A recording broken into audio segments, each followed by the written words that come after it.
Hola mis amigos, Dios los bendiga de forma abundante su vida. Sea Él la gloria, esté la gloria de Él sobre su vida y la vida de todos sus familiares. En el nombre del Señor Jesús. A mí me gustaría compartir con ustedes una palabra que ayer, meditando, el Espíritu Santo habló claro, muy claro con respecto a nuestra vida, a nuestro día a día, nuestra conducta, nuestro hablar, a nuestra vida diaria, cotidiana, y que hace la diferencia en la vida de los que vencen, de la vida de aquellos que no vencen. Jesús dice así: sea pues vuestro hablar sí, sí, no, no. Porque lo que sobrepasa de esto procede del mal. ¿Qué es lo que nosotros entendemos con este pasaje? Bien, esta enseñanza preciosa de Jesús dice con respecto a nuestra palabra, a nuestro pensamiento. Tiene nuestra palabra, sale de nuestro pensamiento, de nuestro corazón. Entonces, lo que nosotros hablamos es justamente lo que está adentro de nosotros. Lo que usted habla es lo que usted tiene dentro. Entonces, cuando hablamos, mostramos lo que hay dentro de nosotros. Pero no solamente eso. Nuestra conducta, sobre todo, tiene mucho que ver con esa enseñanza, con lo que Jesús nos da. No hay como usted andar. No hay como que usted ande en este mundo entre las ondas del sí y del no. No hay como usted quede entre el sí y el no. O es sí o es no. Por eso Jesús dice: sea tu palabra, sin embargo, sea vuestro hablar sí, sí o no, no. Quiere decir, nuestra palabra tiene que tener un objetivo. O es sí o es no. Ella tiene que concluir con un sí o con un no. Porque lo que pasa de eso es del mal, es del diablo. Mire solamente, preste atención. ¿Cómo es que podemos vivir el día a día? Siempre, siempre, siempre hablando el sí o el no. Definiendo nuestra vida, definiendo nuestro corazón, nuestra mente. Definiendo nuestro procedimiento, nuestro comportamiento, sí y no. ¿Cómo es que nosotros podemos vivir dentro de este plan que el Señor enseñó para sus discípulos? Él dice así: sea, sin embargo, vuestro hablar. Sea, sin embargo, vuestro hablar. Quiere decir, lo que nosotros hablamos tiene que tener una definición. Tiene que ser determinada. Tiene que ser aquello sí o no. No podemos quedar entre dos pensamientos. No podemos quedar entre el sí y el no, porque eso es del mal. Pero ¿cómo es que yo puedo proceder así, obispo? A veces nosotros quedamos en duda. Yo no sé, eso no es, más o menos. Vamos a ver. No. Usted tiene que decidir. Si usted no sabe si es sí o si es no, entonces usted queda callado, callada. Es el secreto. Muy bueno eso. Porque si usted habla alguna cosa que genere duda, entonces es claro que usted está en duda. Eso muestra que usted está en duda. Mire solamente. Él dice así, ¿cuál es el secreto? ¿Cuál es el secreto para definirnos? Nosotros tenemos que estar vigilando todo el tiempo. Vigilando todo el tiempo nuestra palabra, nuestra respuesta. Si no sabemos si es sí o si es no, entonces quedemos callados. Pero si nosotros hablamos, si nosotros pronunciamos el sí y deja entender que también puede ser el no, entonces muestra que hay una duda dentro de nosotros. Entonces Jesús dice así: vuestro hablar sea sí, sí, no, no. Porque lo que pasa de eso procede del mal. Quiere decir, nosotros cuando nosotros hablamos, nosotros determinamos, nosotros profetizamos. Entonces si usted confiesa una cosa que es un sí, entonces es aquello que usted confesó. Si usted confiesa aquello que es bueno, es aquello que usted confesó, porque usted determinó. Usted habló, es sí. En nombre de Jesús, yo seré bendecido. En nombre de Jesús, yo voy a recibir el Espíritu Santo. Usted no puede decir, yo estoy haciendo mi parte. Quiere decir, deja a entender que si Dios no hace la parte de él, usted va a quedar chupándose el dedo. Pero si usted tiene seguridad, si usted está seguro de que Dios va a hacer la parte de él, de que él va a hacer justamente aquello que él prometió que haría, entonces así será con usted. Es interesante porque eso muestra una fe inteligente. Quien cree no queda entre el sí y el no. Quien usa la fe con inteligencia no queda entre el sí ni el no, no gaguea. Ya está seguro de aquello, ya acabó.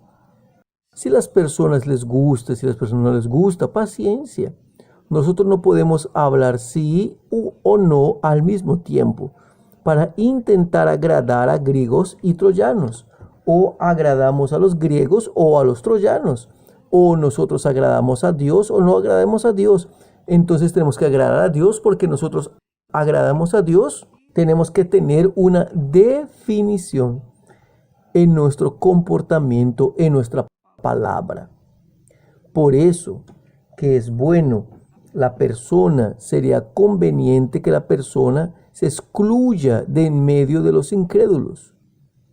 Aquellos amigos, aquellas personas, hasta parientes que están en aquella incredulidad, usted se mantenga más callado posible en esos momentos. Que usted hable, no perjudique a sí propio. Usted no sea perjudicado por su palabra, porque usted sabe, el incrédulo irrita.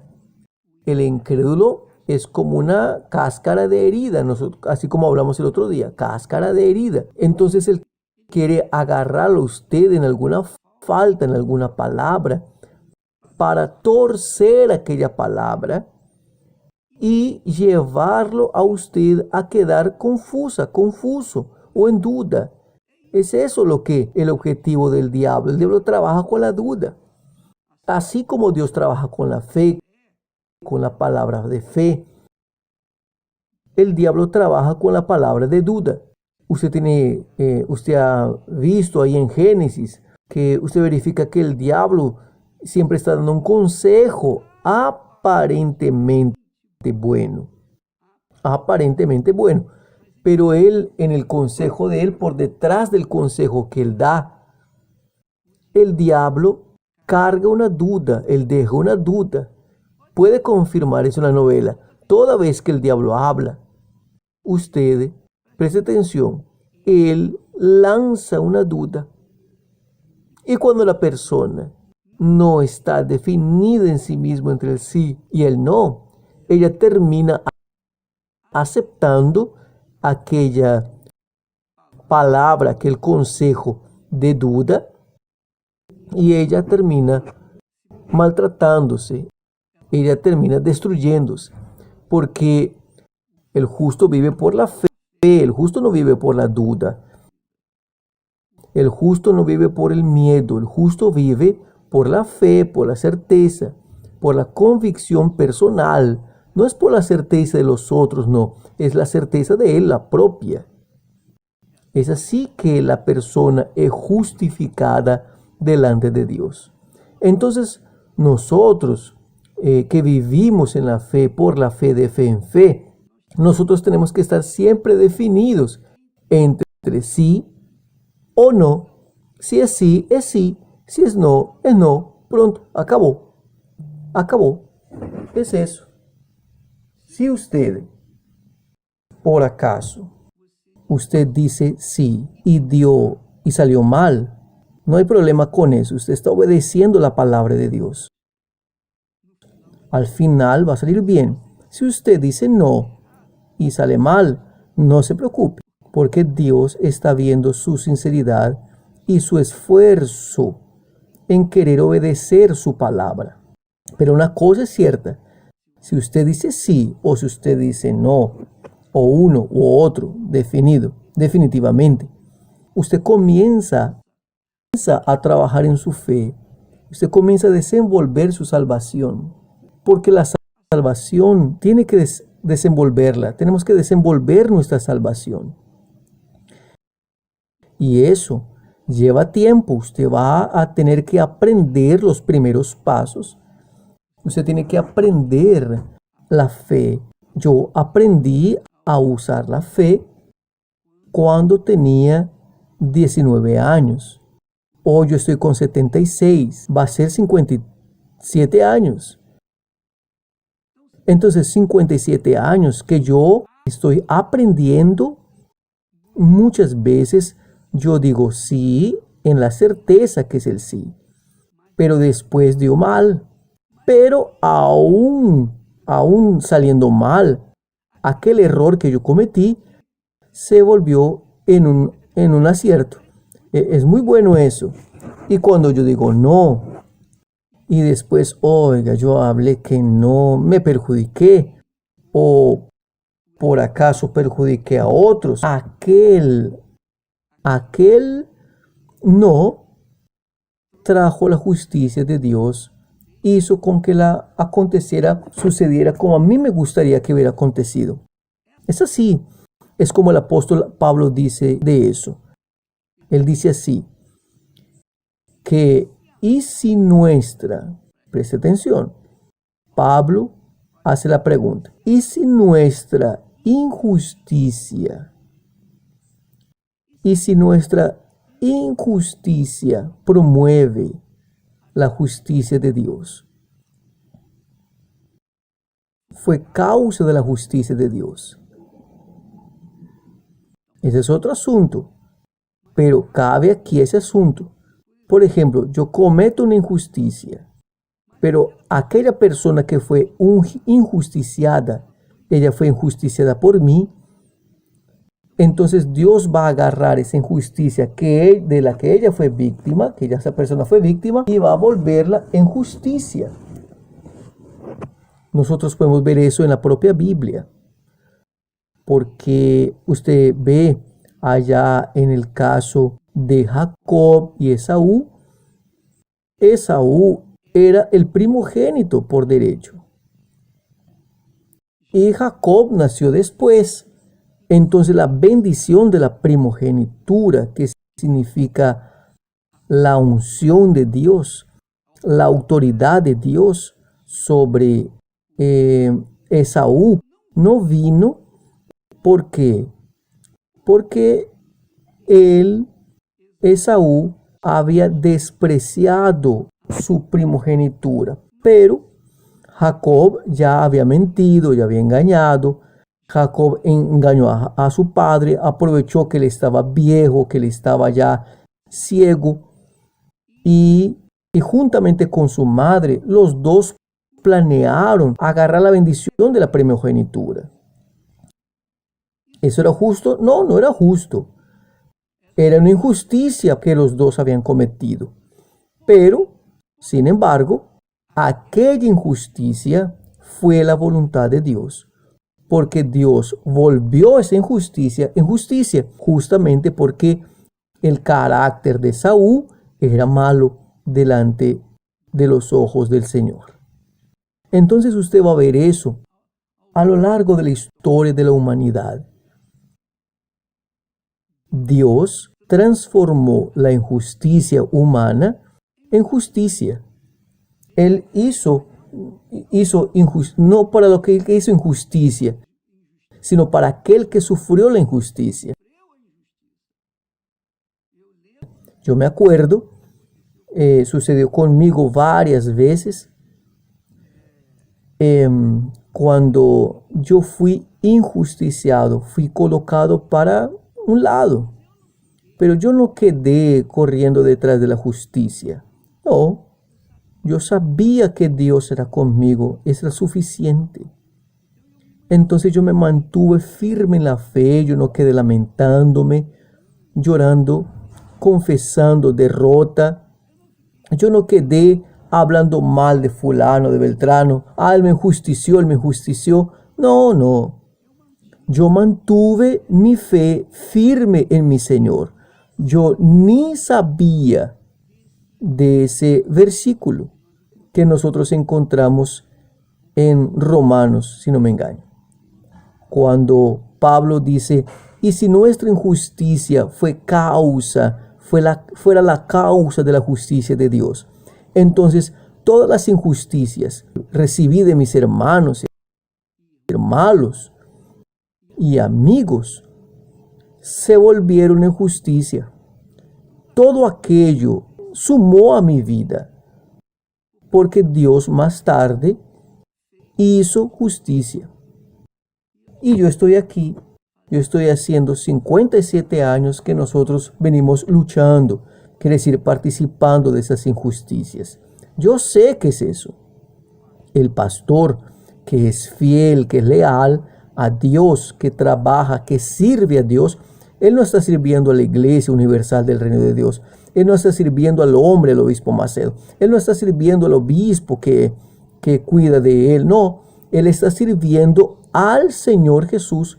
Si él se empeña en hacer lo mejor para Dios, el propio Dios va a defenderlo si por acaso él fuere injusticiado. ¿Comprendió? Y usted también, cuando usted sea injusticiado, injusticiada, no queda llorando en los brazos de nadie, no quede buscando consideración de los otros. No, aguante firme porque Dios va a honrarla, Dios va a honrarlo. Dios va a hacer justicia, usted va a ser exaltado, y aquella persona que hizo injusticia con usted va a quedar avergonzada porque él hizo injusticia o ella hizo injusticia con una persona que era marcada por Dios. Entonces nuestro comportamiento, nuestro carácter tiene que tener esa fe, ese tipo de fe. ¿Es fácil? No, obispo, no es fácil. Si fuese fácil, Jesús no hablaría que las puertas del cielo es apretada, es estrecha.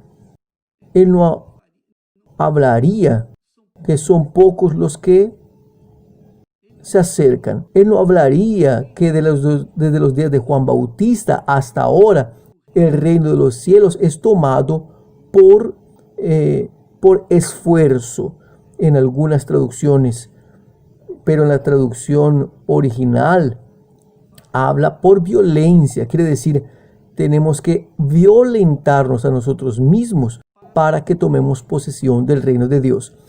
Y una de las violencias que nosotros sufrimos son las injusticias. injusticias, injusticias, injusticias. Por ejemplo, en Angola, nosotros estamos sufriendo injusticias horrorosas, absurdas, absurdas. Así, a ojo vivo, todo el mundo está viendo eso. Solo no ve el gobierno de Angola. Pero Dios es justicia. Él va a aprovechar todo aquello que el pueblo de Él está sufriendo y va a honrarlo, va a justificarlo, va a exaltarlo. Y los que hacen y cometen esa injusticia van a pagar, van a sufrir las consecuencias si ya no están sufriendo. Entonces, amiga y amigo, sin embargo, Jesús dice, sea vuestro hablar, sea vuestro confesar, vuestro pronunciar, sí, sí, no, no. Yo podría entender eso. Sea vuestro pensar, sí, sí, no, no. Sea vuestro procedimiento, vuestro comportamiento, sí, sí, no, no. Lo que pase de eso, dice él, es procedente del mal. ¿Está bien? Mañana hablaremos más al respecto de este asunto. Dios los bendiga a todos en el nombre de Jesús. Amén.